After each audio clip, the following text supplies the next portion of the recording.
అధ్యక్షుడు చంద్రబాబు నాయుడు మోసాలను ఎండగట్టి ప్రజలకు వాటిని వివరించాలని వైసీపీ అధ్యక్షుడు జగన్ పార్టీ సీనియర్లకు దిశానిర్దేశం చేశారు.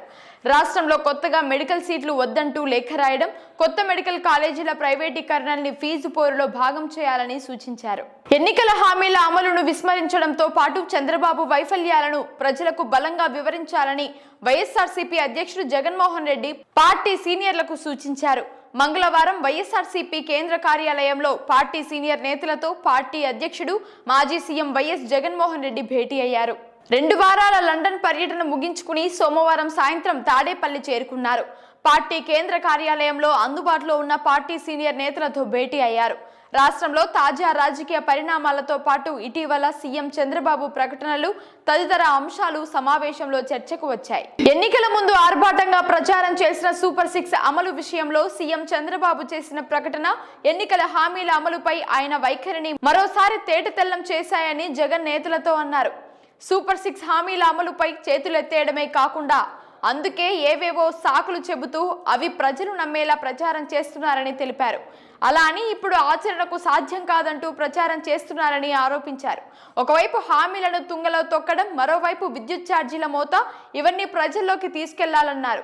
సంపద సృష్టించడం తనకు తెలుసంటూ ప్రచారం చేసుకునే చంద్రబాబు కేవలం అప్పులతోనే కాలం వెళ్లదీయడం వంటి అంశాలను కూడా ప్రజల్లో ఎండగట్టాలని ఆయన నిర్దేశించారు. చంద్రబాబు దారుణ మోసాలను మరింత లోతుగా ప్రజల్లోకి తీసుకెళ్లాలని, అందుకోసం రోజు ప్రజల్లో ఉండాలని, వారితో మరింత మమేకం కావాలని జగన్ సూచించారు. ఫీజు పోరుపై ఈసీ అనుమతి పెండింగ్ లో ఉండటంతో వాయిదా వేసిన అంశం కూడా సమావేశంలో చర్చకు వచ్చింది. రాష్ట్రంలో కొత్త మెడికల్ కాలేజీలను ప్రైవేటీపరం చేస్తూ పేద విద్యార్థులను దారుణంగా దెబ్బతీస్తున్నారని వైఎస్ జగన్ అన్నారు. కేంద్రం వచ్చే 5 ఏళ్లలో 75,000 మెడికల్ సీట్లు అదనంగా పెంచబోతోందని, కానీ చంద్రబాబు తమకు కొత్తగా మెడికల్ సీట్లు వద్దంటూ కేంద్రానికి లేఖ రాయడం అత్యంత దారుణమని అన్నారు. పేద విద్యార్థుల పక్షాన ఈ అంశాన్ని ఫీజు పోరులో భాగం చేయాలని జగన్ ఆదేశించారు. రాష్ట్రంలో మెడికల్ సీట్ల కుదింపు, కొత్త మెడికల్ కాలేజీల ప్రైవేటీకరణ అంశాన్ని కూడా ఫీజు పోరులో భాగం చేసి పేద విద్యార్థుల పట్ల చంద్రబాబుకు ఉన్న కక్షను ప్రజల్లో బట్టబయలు చేయాలని సూచించారు. రాష్ట్ర వ్యాప్తంగా పెన్షన్ల కోత, నిలిచిపోయిన పథకాలు, ఆరోగ్యశ్రీ ఆగిపోవడం పైన సమావేశంలో చర్చకు వచ్చింది. 9 నెలల కూటమి పాలన పేదల వ్యతిరేక పాలనలా జరిగిందని, దీనివల్ల పేదలు, మధ్యతరగతి ప్రజలు తీవ్ర ఇబ్బందులు పడుతున్నారంటూ క్షేత్రస్థాయి అంశాలను సమావేశంలో నాయకులు పార్టీ అధ్యక్షుడి దృష్టికి తీసుకెళ్లారు. మున్సిపల్ ఉప ఎన్నికల్లో కూటమి పార్టీల దారుణాలపైన సమావేశంలో చర్చించారు. ఇలాంటి అరాచకాలు ఎక్కడా చూడలేదని, మెజారిటీ లేని, అసలు ఒక్కో చోట సభ్యులే లేని వారు కూడా గెలవడానికి ఎన్నో దారుణాలు చేశారని సమావేశంలో చర్చించారు. ప్రజలు ఇవన్నీ గమనిస్తున్నారని, తగిన సమయంలో బుద్ధి చెప్తారని పలువురు నాయకులు అభిప్రాయపడ్డారు.